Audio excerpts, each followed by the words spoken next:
Something more? I got that. Can you explain why evil does not exist? Well, now let's be fair. If there is the presence of goodness, then there has to be the absence of goodness. Right. And humans want to call that evil and assign it a source, when all it is the byproduct of disallowing the goodness that is the only source. Law of attraction and momentum are the basis of this subject. So when you focus upon something unwanted, there is a momentum to that thought, and if you keep thinking about it, then the momentum is stronger, and as others do, then the momentum is stronger, until there are rivers of thoughts that exist that are the spin-off of man's conscious mind. And so if the river is strong, and there are a lot of those rivers that are strong, there are just so many things that people think about that they don't want. And so when you focus there and get caught up in one of those, it feels like something is asserting itself to you, while nothing does assert itself. So the reason that we like to approach anyone who's beginning to understand vibration from a exercise of meditation is because when you quiet your mind and you stop resistance, we know what will then happen is that your vibration will raise to the frequency of who you are. The reason that we are so sure about this is because we know about this momentum of well-being. Because we have broader view, we can see the preponderance of well-being in relationship to the pinching off of it. In other words, it's not just the big picture considering all things that have been and are, it's the current picture of even what's taking place on your planet right here and now. Well-being is just dominant. Does that mean that someone can't pinch themselves off from it? Certainly not. You can, and when you do, you feel it. So the devilish functions in the universe, this is what I grew up hearing. I was raised Buddhist, and I always heard this, like, you chant to be protected from the devilish functions in the universe, are just, it's like alignment or out of alignment. And when you chant to be protected from something unwanted, you say, come to me, this thing I do not want, and prove to me that you exist. Right. It's this fear. Come to me, this thing I do not want, and prove to me that you exist. Right. And if you keep chanting, though, you'll be protected from the devilish functions in the universe. Esther remembers in the very early days of receiving Abraham, of people warning her about things like that. And so she and Jerry had some conversations with us about it. And at first, Esther was only hearing our words. In other words, she could not know. It took a while for her to understand, to feel the vibration of all of this. Esther, from time to time, would hear someone trying to explain to others who Abraham was. And it always made Esther uncomfortable, because she knew they were having to overcome all the preconceived notions that everybody was having about it. And she just wanted them to just come and have the experience of Abraham, find the feeling of Abraham, feel the well-being of Abraham, because she knew that was for her what made the difference. In other words, Esther could not feel fear of things that she had learned about as a child and the presence of Abraham at the same time. So when she tuned to the presence of Abraham, all of that went away. And she tuned herself there so significantly that now she knows that that is all that exists. The other is just trumped up reasons to explain disconnection. Take your question further if you can. Okay. So when a person pinches themselves off so often, and they do it by focusing on unwanted, right? And or then they absence take of wanted. an action from that place that is evil. And like, it even feels inspired to them, because it's the next logical step. The momentum has increased it. And they would say, the devil told me to do it. And we would say, the devil is non-existent. The devil is the name that you assign to the absence of the pureness that is you. Yeah. And so then how do you explain to someone whose mother was burned in a fire at church, like, he can't believe that that's source energy, that source energy had anything to do with that? And I can't convince him. Well, and I don't try. Everyone is where they are. And so let's talk about this path of least resistance. So here's someone suffering the loss of someone who really matters. And it's really even more dreadful to him because it happened at church. So here's my mother, my good mother, doing what she and I believe are good things, and then something that I and maybe even she believe is a bad thing happened in the middle of a good thing. So there's a sort of disconnect that goes on there. And so we say, well, first, and it's not easy for you, You got to accept that there is not badness in what you call death. That's the first flaw. First, you got to accept that there is no death. That's really the first flaw, that you are eternal and that you never cease to be. And so this is a question that people have been grappling with personally for a very long time. Why do things that we consider to be bad happen to people who we consider to be good? So we're going to tell you a story. It's going to feel light in relationship to this one, but we'll come back to this one. A woman driving in San Francisco area got stopped by a policeman and was given a ticket, and she is now in the hot seat complaining to us about it. Abraham, I'm a good person, she's saying, and I was in a good place. In fact, I was listening to one of your recordings. And a policeman pulled me over and gave me a very expensive ticket. And we said, what was the infraction? Not wearing my seatbelt. We said, how do you feel about seatbelts? I hate them. I think that they are unnecessary. I think that it is an imposition on our freedom. I think that it is nobody's business whether I wear a seatbelt or not. I think that nobody has any business telling me what to do.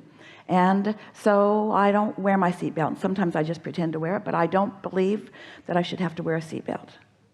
And we said, so here's a policeman.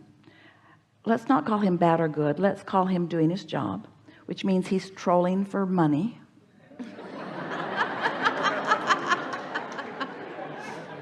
He's looking for infractors. And here you are driving down the freeway. Now you say that you're in a place of pure positive energy because you're listening to a recording.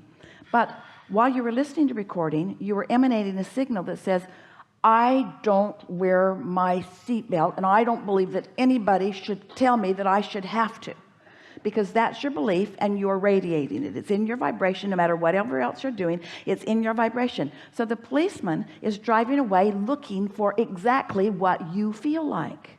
A lot of these guys are really intuitive. They know what infractors feel like. They've got their nose tuned to that defiant vibration. And so there you were, the most logical, strongest emanator of that anywhere. So something didn't go wrong, something went very right. That was law of attraction in action right there. That was you emanated a signal. And we didn't have a long enough conversation for us to really explain to her in a way that she could hear it, that you got to stop emanating that signal. So let's take the subject of path of least resistance. So if you have been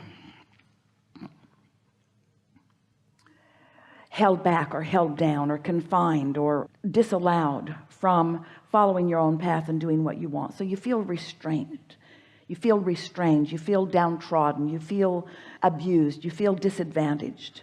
If you've got that vibration going on, and here's your source over here calling you toward the well-being that is really you, there are a lot of emotions for you to pass through on your way to the delightful feeling of alignment. As we talked about the emotional guidance scale, and we talked about appreciation and love there in the high flying vibrations, and that feeling of defeat and that feeling of fear being the lower, more resistant vibrations. And so if you are feeling defeat, then anger or resentment or revenge is a step in the right direction, isn't it? And so your inner being is calling you toward the clarity and the fullness that is you.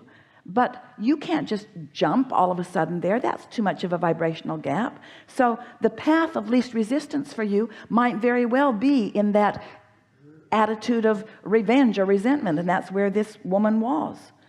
But that's a far cry from being in the state of alignment. In other words, she was touting alignment while she was in the state. And so there are a lot of people who are at church who are fearing God, or there are a lot of people who are at church who are not loving their neighbors or the other people around them. In other words, it doesn't matter where you are, it's how you're feeling. That may very well have been the path of least resistance to what that woman was praying for. She might have been praying for alignment, for escape from something that she could not control. In other words, you can't even know for anybody else. But we can tell you that the death experience is not what humans standing behind are wanting to assign to it. It's time for you to get over that death thing. It's time for you to accept the continuity of the eternalness that is you.